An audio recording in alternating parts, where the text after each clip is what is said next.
All right, everyone, here are the new bookshelf speakers I have in for review. These are the Kef Q Concerto Meta bookshelf speakers. They come in a few different colors. I believe there's a black, there's a white, and there's also this nice kind of an oak, I guess, brown color. It's a three-way speaker. These retail for, I believe, $1,200 in the US, and I think $1,800, $1,700 or $1,800 here in Canada.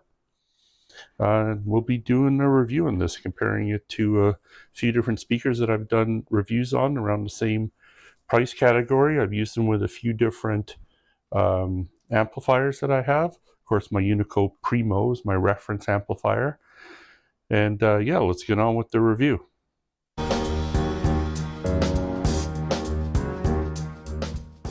Okay, so the Kef R3 Meta will go down as probably one of the best loudspeakers I think ever made. I mean, for the money, it was retailed for about $2,000 US, 3,000 Canadian. And I mean, it provided a full sound, had really good detail, great mid-range, very good bass. It was built like a tank, and I think it set itself right for the right tone for a lot of audiophiles out there. And we could prove that by all the great reviews that it got, including the one that I did on it. Here we have now is the little brother of it. It's the Kef Q Concerto Meta. So it has the same Meta technology from the R3 Meta. It looks pretty much the same. It is the same size. It's a three-way design. Has a mid-bass driver here as well. Or sorry, this is the bass, and this is the mid and the tweeter in there. So it is a three-way design. Looks the same. Comes in different colors as well, and it's quite a bit cheaper than the Meta. So instead of $2,100, this retails for about $1,200 in the US and about $1,800 here up in Canada. So instead of me going through all the spiel and stuff like that, you guys just want to know how it sounds. Let me tell you how it sounds. So does it sound as good as the R3 Meta? No, it does not. But what it does do for $1,800, and it does deliver quite a bit of the sound of the R3 Meta. Let's talk about 70 to 75% of the sound, I think. Anyway, so let's go with the treble of this. So the treble detail isn't quite as high as the R3 Meta, and you wouldn't expect it to be. However, it does have a nice disperse of treble sound in there, never fatiguing at all. This thing is tuned more towards, I'd say, a warmer side, whereas the Kef R3 Meta is tuned more towards detail, audiophile type things, definitely retrieval and stuff. No, this one is tuned more towards, you sit back, have a glass of wine at the end of the day. You want to listen to your favorite music in a relaxed atmosphere. These you could listen to all day. The tone of this is definitely more warm than cool. So it's on the warmer side of neutral, I would say. The treble in here gives good detail, but it's not the last word in detail retrieval, but it definitely gives you enough, I think, for the treble. The mid-range in it is very good. Like I said, it's better for male voices. For females, it does give a nice, warm sound of it, but it won't give you that extra high, mid-range tone, for female voices. It definitely won't get harsh. It's not designed to do that. It'll give just more of a presentation of kind of, if it's just a nice natural sound, I would say, for it.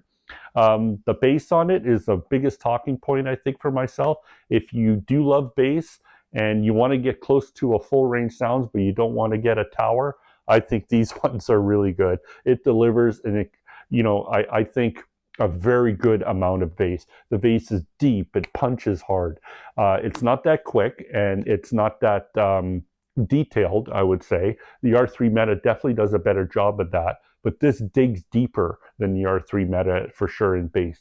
In fact, the more I pull, I had to find myself even pulling it a bit further from the wall than I normally do with bookshelf speakers, just because there was quite a bit too much bass, and I think it was taking away a little bit of the treble from that. So the more you pull it out, the more it'll kind of give you that detail that you want, and it'll ease the bass, I think, a little bit for it.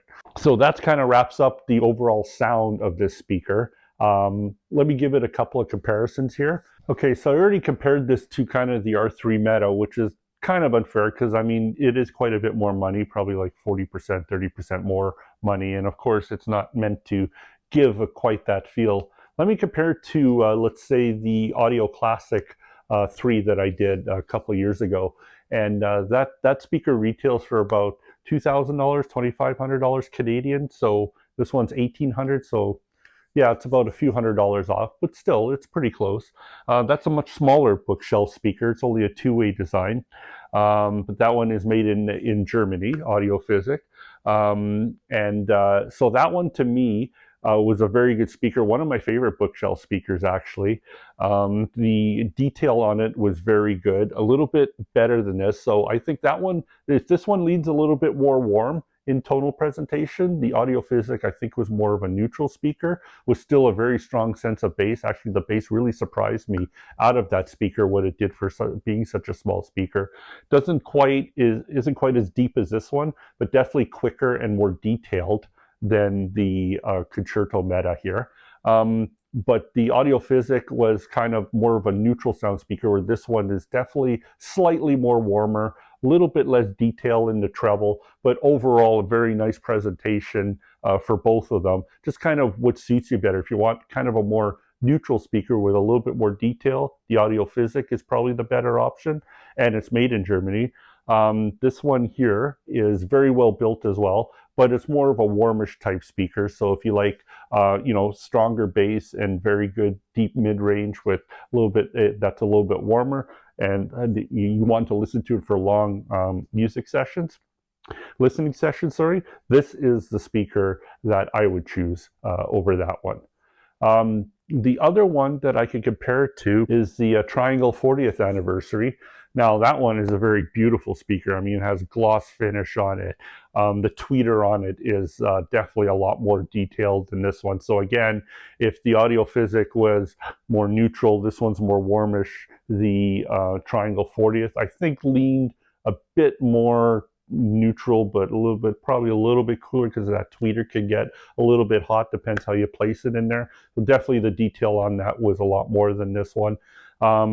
Bass output was very good on the 40th anniversary. It was probably quicker and a little bit cleaner, but this one digs a little bit deeper. Both speakers are about the same size. Very nice. This one, I believe, though, is made in China. The other one is made, I believe that's made in France. Yes, it is. And yeah, the price comparison is about $2,500, and this is 18. So $600, you're getting a bit better finish. So kind of depends on what you want there. So to conclude this video, I think the Kef Q Concerto Meta is a very good speaker for Kef. Look, there's a bunch of people that love the R3 Meta. But let's face it, it's $2,000 or $2,100 US, and they just don't have the money for it. This at $1,200 would definitely open up that market to someone who wants like about 80% of that R3 Meta, but can't quite afford it or can't quite swing it. This would be definitely a good option for it. It gets you almost there towards it, like I said, with stronger bass, actually deeper bass, and very good treble, not quite as detailed as the other one, but kind of a warmer presentation, and really good at long listening sessions. I was listening to all kinds of brands of music of it. It was really good for like, hip hop and techno and classic rock. It dug in, into, those drum kicks and stuff like that. Voices sounded really good.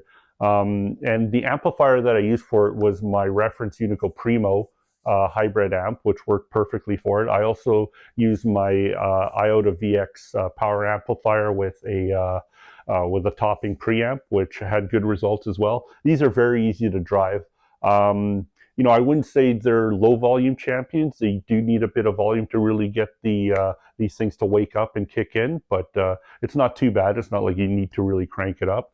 But they're definitely good. They play very loud as well, and they keep their composure too when they're loud.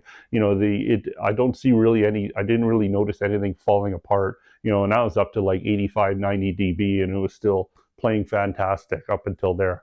So most people listen to probably, in the 60s or 70 decibel range. These are absolutely perfect for that. And like I said, you could listen to these things for hours. You'll never get ear fatigue. So if you want a bookshelf speaker at about $1,200 cost, kind of like the Kef sound, and don't want, you know, big floor standards, but want some deep bass, these would be perfect for you. So if you're into that, you know, these are definitely worth a listen and worthy of your audition. I'd like to thank Altitude Audio again for letting me borrow these speakers. They've been great. I'll leave their link here down below, actually. And if you have any comments or questions, please give it to me there down below, and I'll do my best to answer for them. And yeah, that's it. So if you like these Kef speakers and like my videos, give it a thumbs up, and we'll see you on the next one. Thanks.